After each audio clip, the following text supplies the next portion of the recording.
Amen. Cool. Well, welcome aboard. Glad to have you guys with me. So I've actually had a few people over the last couple of weeks DM me and ask me if I could bring you guys on to my little show and do an interview here. So let's just kind of jump in. I know one of the things that people are excited about, not just the business model and esports and gaming, but you guys are also listing on the NASDAQ soon, correct? Any day now. Okay, cool. Are we going to see a different ticker symbol than what the two are now? No, I think it's going to be up in Canada. It's EGLX, and so I expect that to be the NASDAQ ticker EGLX. Okay, cool. How long does that process take? In terms of getting listed? Yeah. Literally, we could be up this week. But like how? I mean, when did you decide to try to get listed on the NASDAQ? Oh, geez. We would have started the process last summer. Okay. And we were told that the NASDAQ had never had an influx of so many new issues, and SPAC upon SPAC. We started cursing those goddamn SPACs because they were keeping us down the priority list. But yeah, it was a pretty long process. Cool. Everyone's cursing the SPACs right now, so you're not alone. Yeah. They've been getting hammered as well. Okay, so let's talk about the business. So I've done some due diligence on the company. I really didn't know much about you guys before the weekend when I went through the website and then the investor presentation. It's a lot of new information for me since I don't really I don't have a strong background in esports and gaming. So you guys are gonna have to kind of walk me through this slowly. Why don't we just go back to the beginning? When did you guys start the business? What was the mission from the early days? And then how has the business changed over the years into what you guys are doing now, which seems like everything except gaming, right? People are going to do their gaming, and then all of the time that they're not actually playing with the controller, they're spending time on all of your sites, your channels. Is that sort of correct? Yeah, that's pretty good insight for a guy who's just been fresh to the story. We're effectively what we've become right now, Jonah, is we're a media company and a content company that exists to serve Gen Zs and millennials who love video games. And there's so many incredible eye-popping statistics about video games. $200 billion a year industry, twice as big as movies and music, all those sorts of things. But what gets us up and out of bed every morning and feeling excited about our mission is the fact that there's 3 billion gamers in the world today, and 70% of them say that gaming is a core part of their identity. So this isn't a hobby. This is their favorite sport, their social network, their method of self-expression, the way they spend their money, the way they spend their parents' money, all rolled into one. And so that's who we are today. Menashe can tell you briefly, he started with a blog about Nintendo 7 or 8 years ago. I started on the opposite side of Canada trying to create an esports company. And then we met in the middle and said, let's do what's been done many times before. Let's put content together with distribution and take on the world together. Interesting. Very interesting. I was going to throw one more thing in there. It's also for people that are looking like in terms of future career, right? I mean, there are gamers now that make millions of dollars a year gaming.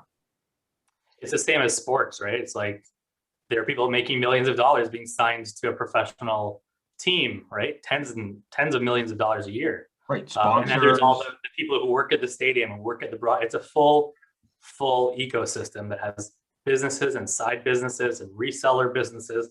This is no smaller. It's larger, and it's getting larger. Now, you were both doing something differently. Did you merge your companies, or did you kind of put what you were doing to the side and start something fresh? No, we merged our companies. So in Vancouver, the owners of the Vancouver Canucks NHL team, I was running their sports and entertainment company for them. And we had a chance to host the biggest esports tournament in the world in our arena in Vancouver. We had 20,000 people show up for 6 straight days. We set noise records, concession records. And as I like to say, we set concession records, and in the entire week, it was a 6-day tournament. I think the building sold 3 beers and I bought 2 of them.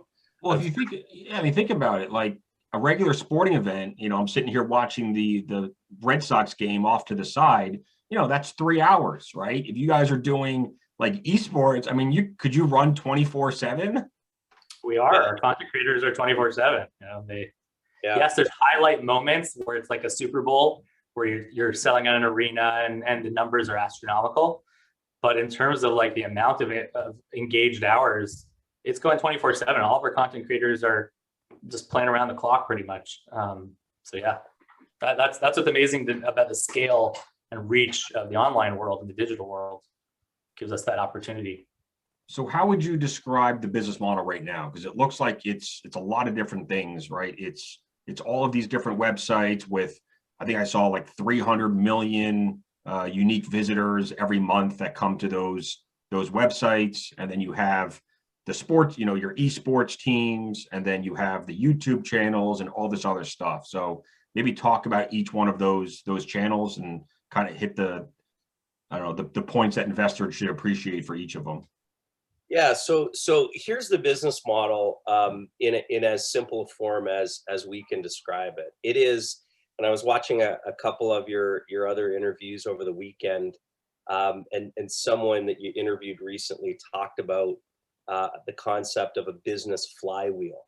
And that is what we're building. We're building our proprietary flywheel around dominating the video game fan experience, which, as you said, happens the moment they log off the server or they put down the controller.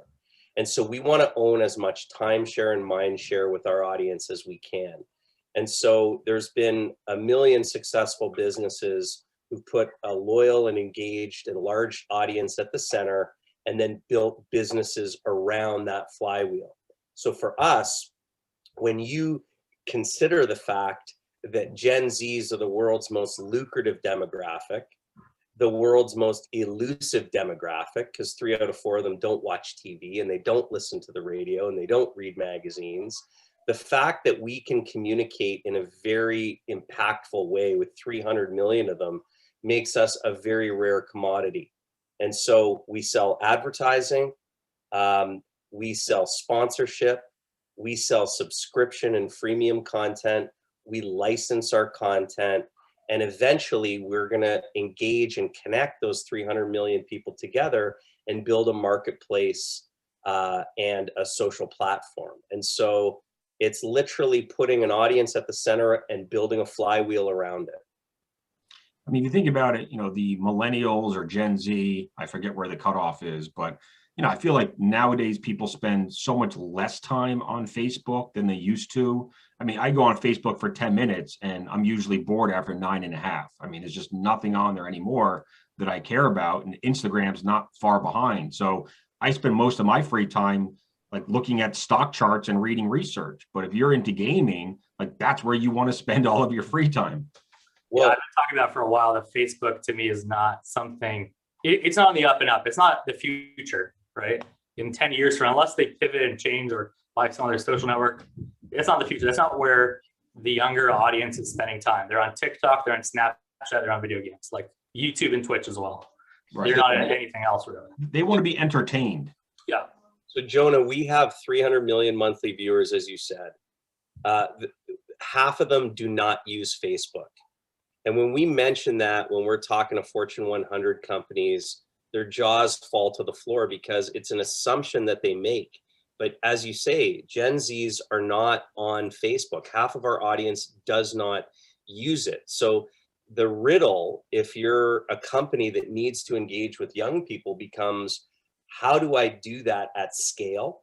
And how do I do that authentically? Because the messaging is as important as the medium. And so again, Enthusiast is a rare company because not only can we reach Gen Zs at scale, which few companies can do, but we can tailor a bespoke message that effectively translates into a language those young people are willing to understand. So at its core, we're a very rare breed. Who are some of your top sponsors? Because I know on the investor presentation, you talk about brand partners. Is that sort of the same thing? Yeah. So again, the other thing that differentiates Enthusiast Gaming from our competitors is when you're building a flywheel, as you know, we're going horizontal. So we're not only building esports organizations and YouTube presences and websites and events. We're going across that whole spectrum. And so when we go in front of a customer, we're saying not only can we give you access to media eyeballs, not only can we create custom content for you, not only we can touch more parts of this ecosystem than anyone else. So the people that really appreciate that are the Samsungs of the world, who we started to do a lot of work with, Gillette, Procter & Gamble, G Fuel, a number of Fortune 100 companies we're about to announce. And so those would be our biggest corporate. It's everybody, right? It's like, it's Fortune 100 companies these days. It's not just smaller developers or whatnot. It's like literally the biggest companies out there are looking to engage. Right, because your audience is very hard to get to otherwise. They're spending all their time, like you said, gaming, watching TikTok videos, chatting with their friends on Snapchat, and that's pretty much it. Maybe a little bit of Netflix here and there. Yeah, our sales team in the past year, even during COVID, you would think COVID should slow things down. I don't know how many times multiples of our original sales team are we now? We just keep sales people. We're up to close to. I just got off a sales call, close to 40 people on it now. But you hit the nail on the head. There seems to be a bit of a disconnect in terms of people really understanding what's going on here. Like young people aren't, as I said, 3 out of 4 Gen Zers don't watch television. But last month, Mr. Beast, his content was viewed over 1 billion times on YouTube. That's insane. So I ask you this: if you want to get in front of young people, what's your best way to do it? Maybe buy a little Mr. Beast pre-roll. Maybe buy a little laser beam pre-roll. I mentioned laser beam to investors and they kind of laugh. And then I tell them his videos reviewed 600 million times last month. So I don't know who Laserbeam is. Is he another YouTube personality? He's another YouTube personality in our ecosystem. He's from Australia.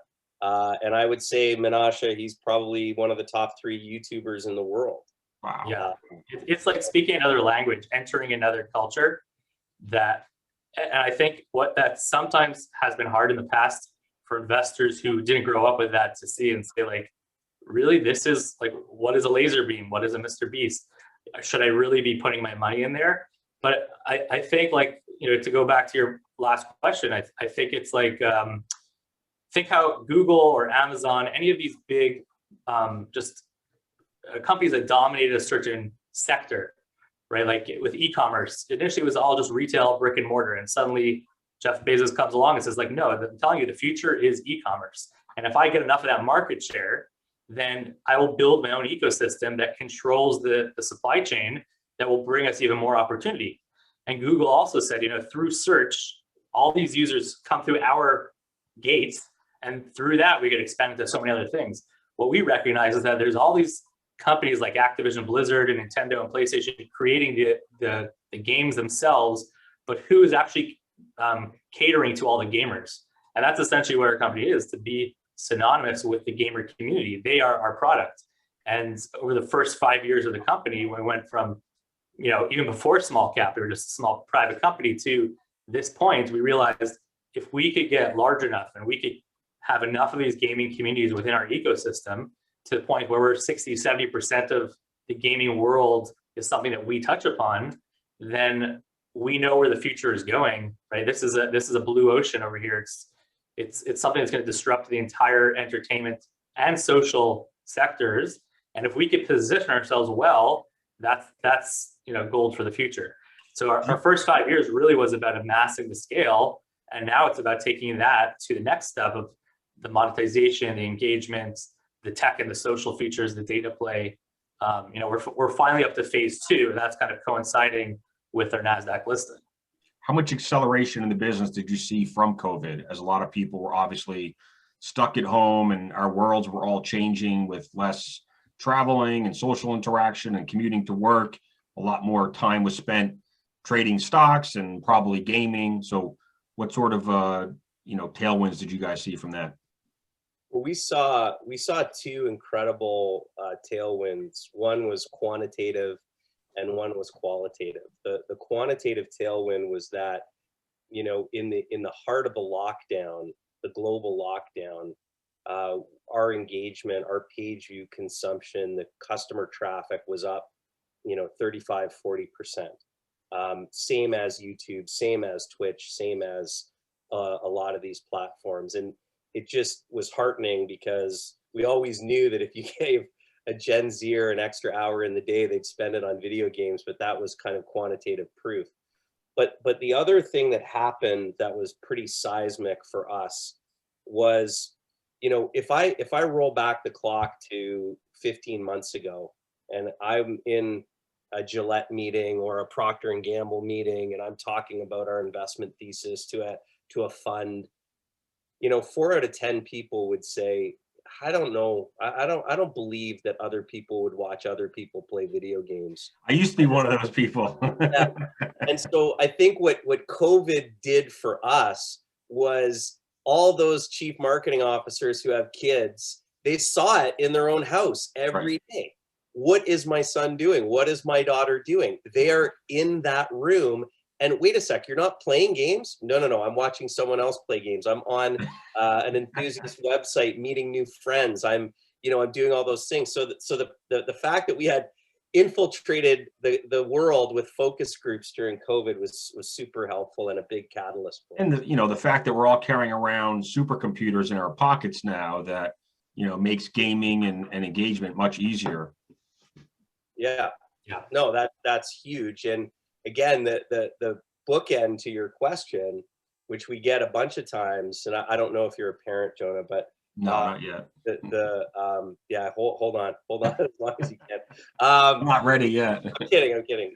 But people say the bookend of that question is, well, what happens when the pandemic ends? Right. And we kind of look at each other and laugh and say, do parents around the world really think that the moment it's 80 degrees and sunny and there's no stay-at-home orders, that kids are gonna lock their smartphones in the drawer and go take a Frisbee to the park for 10 hours?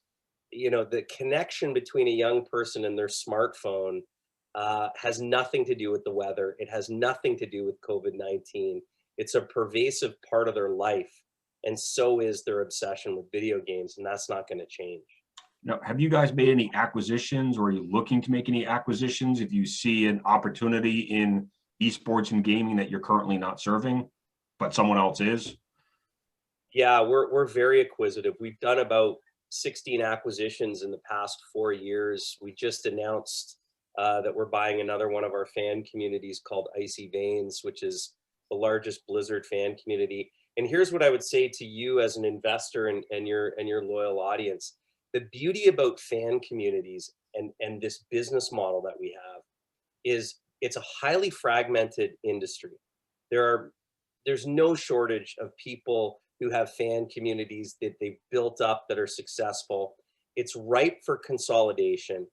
And because they're predominantly user generated, Jonah, the margin of a fan community is very healthy because you're not investing in traditional editorial overhead.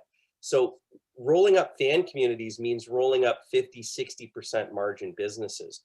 So we have and what I like to say to people is for the moment, the investment banks, the Cowans, the whomever is out there, they don't know where the League of Legends fan site with 100 million page views is. They couldn't find it if their life depended on it, but we know where it is.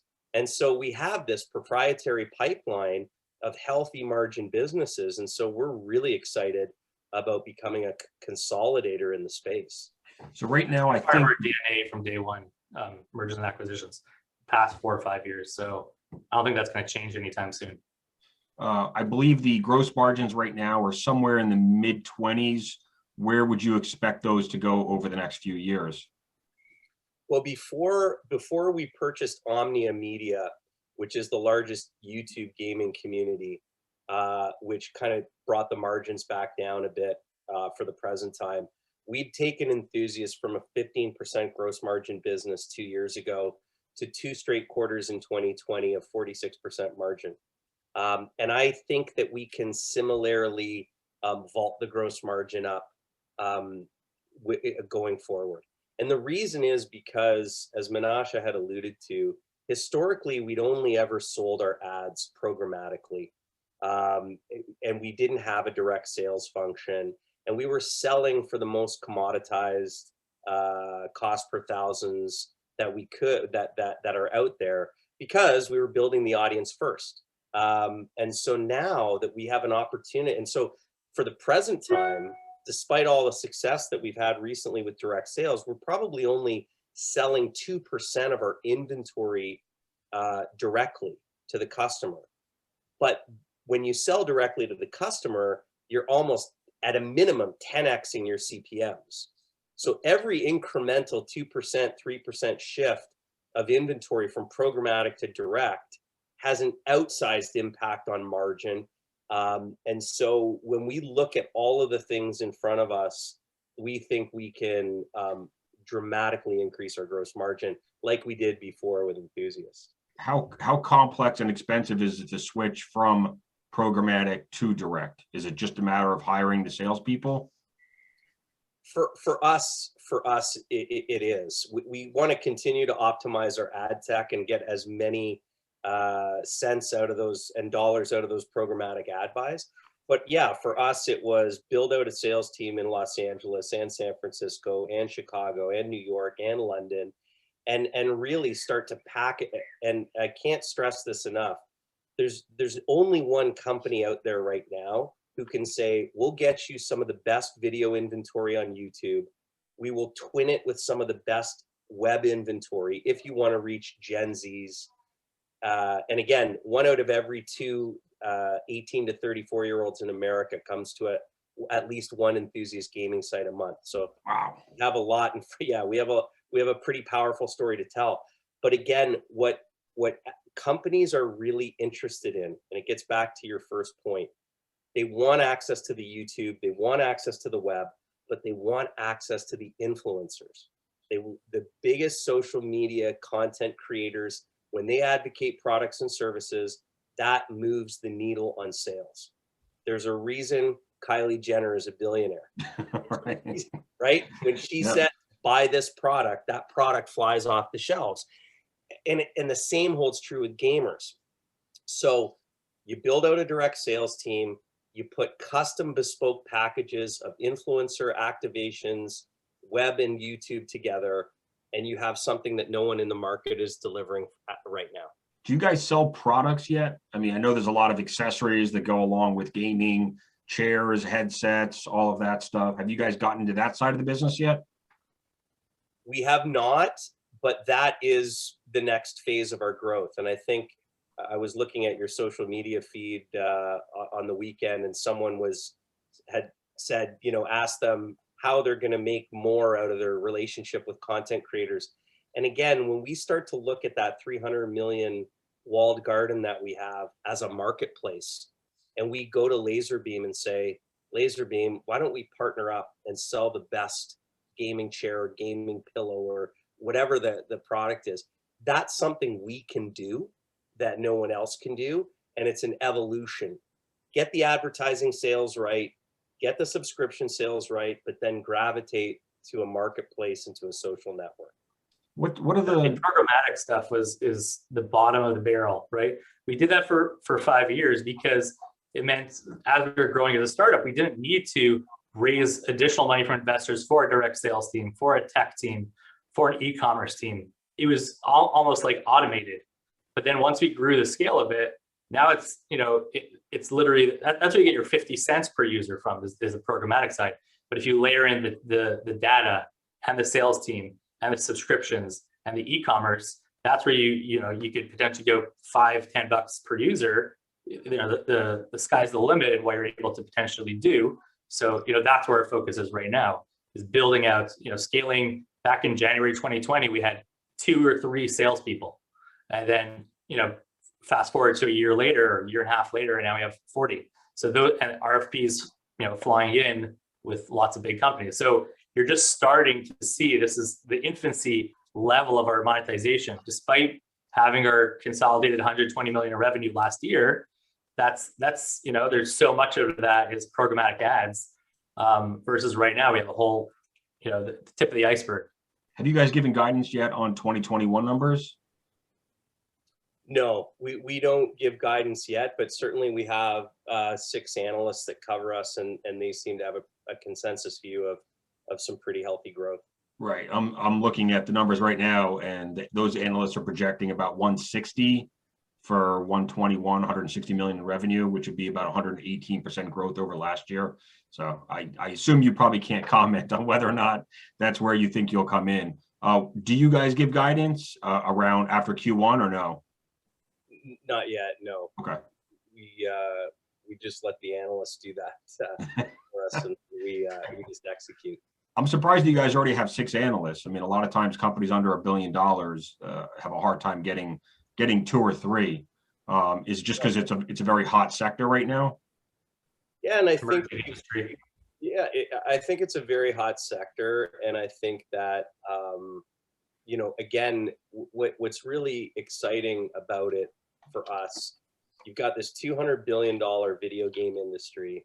As Menashe said, you have these behemoth publishers like Activision and Riot that make the games.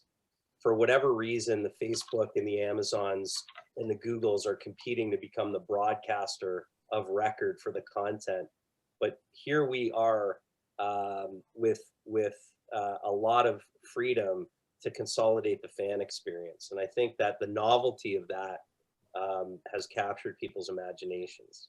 The other thing I was looking at, I know Roundhill has an esports ETF that they launched, and it's been pretty successful so far. Are you guys in that ETF yet? Yeah, I believe so. Okay, cool. Yeah.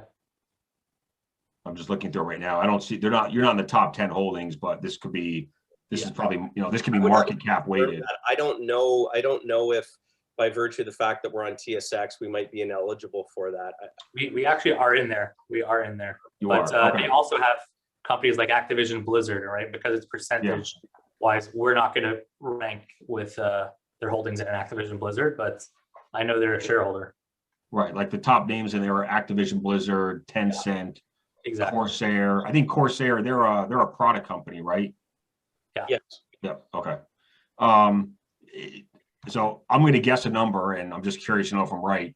75% of your audience is male. Is that even close to being correct?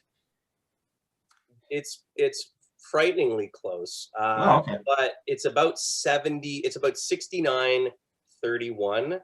The encouraging thing, though, for all of you viewers out there, is that gender gap is narrowing at a very fast clip, because a lot, hardcore gamers tend to skew more male, Jonah, but casual gamers in America are virtually 50-50 between male and female.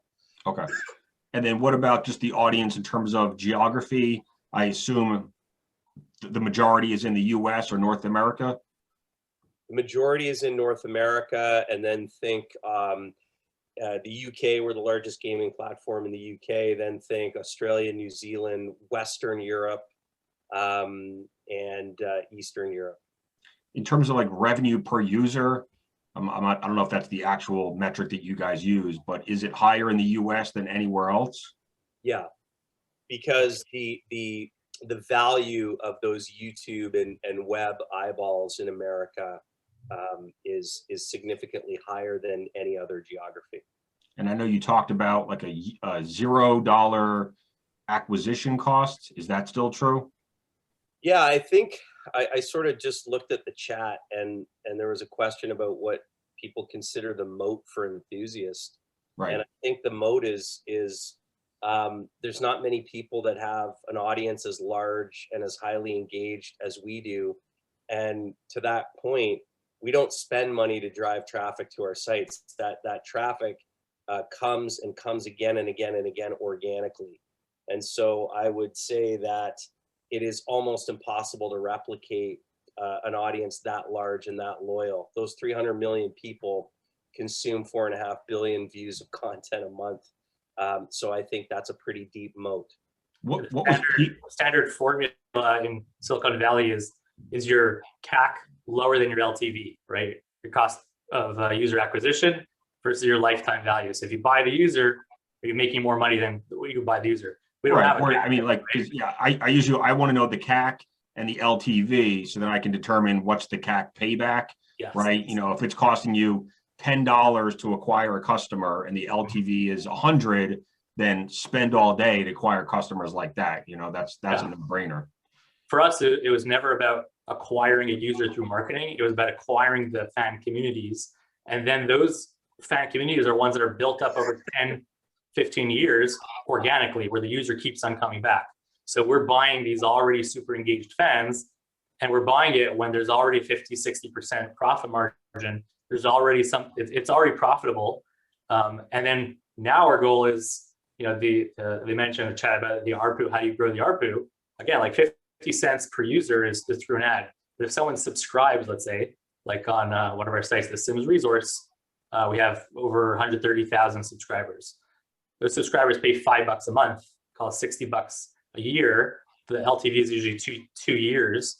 So that's, you know, $120 versus a 50 cents. Right. Now, of course, you're not going to have 300 million users all subscribing. Right. You may only have a 1 to 5% of your users doing that. But if you're able to expand that subscription model, or if you're able to monetize, like the NFL right now is looking at selling their data, right? They have extremely rich data. So which betting company will have access to that?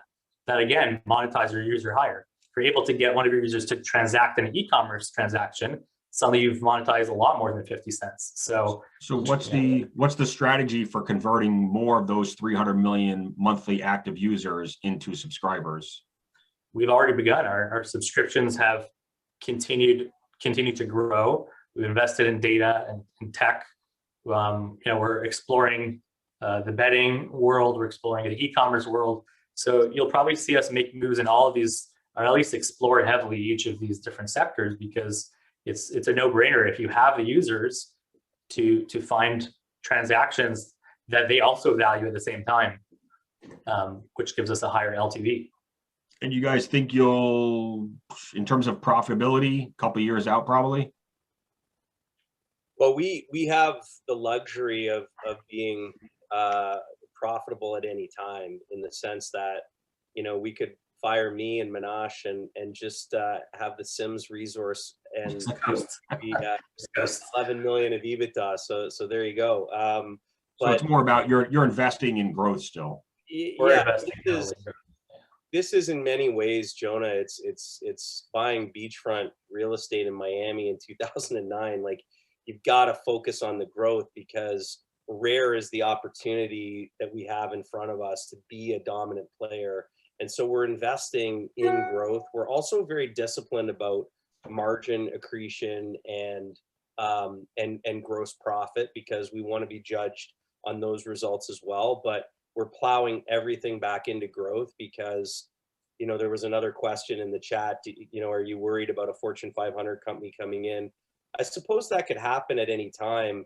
The thing I would caution, though, and it's back to the moat, is, and I'm sure you follow and have researched a bunch of user-generated content businesses, the alchemy of running a UGC business is very hard to do, and it's almost harder to explain.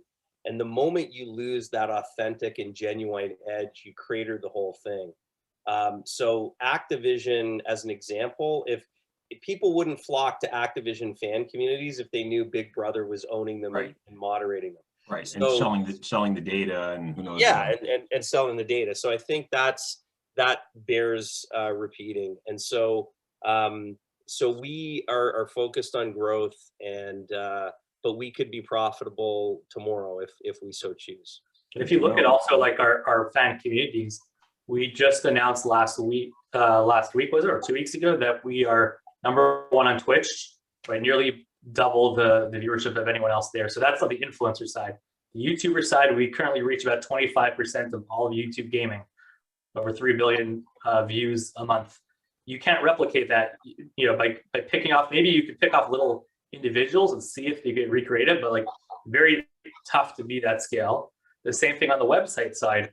We have spent 4 or 5 years acquiring all these websites that there aren't many of them left to replicate this whole model. So I think like we tried to, part of the reason why in globally they hadn't heard of us 2-3 years ago is we tried to fly under the radar while scaling. And we've only kind of come out more recently as we're going public and say, hey, we've acquired enough of what we feel is a moat and enough scale that we're happy to have others try and copy the model, and it's good for everybody. The rising tide lifts all boats.